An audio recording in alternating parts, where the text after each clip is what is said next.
Good morning po, Ma'am. Ma'am, i-tour ko po kayo sa subdivision. Ito po yung Baliwag Candaba Road. So ito po yung Siria sa tapat niya. Yan, ito yung main entrance natin. Lalakarin po natin ngayon kung saan located yung inyong bahay. Yung mga available units rather. So dito yung sales office, dito tayo nagre-reserve.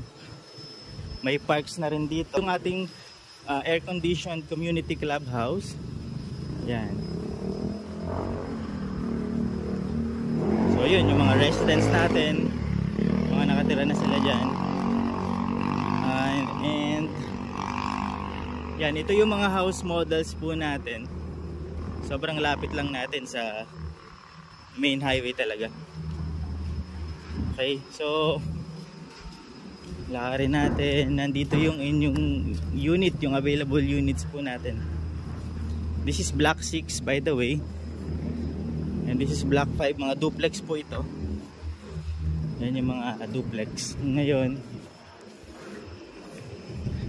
so ito po yung available units natin. Dito, this is block 7. Yung dulo niyan, meron pa po yung available units. And itong block 6, itong kahilera po nito, sa dulo niyan, siguro mga 6 to 7 houses from here itatayo. Available pa po yun. Ito kasi yung hulmahan ng mga precast walls, so lilipat na yan, ilalagyan na ng bahay.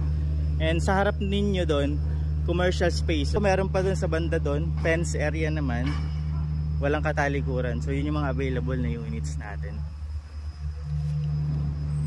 As you can see ma'am, from here, paglabas mo ng itong secondary road po ninyo, kita mo na po, ito lang yung entrance natin. Yan.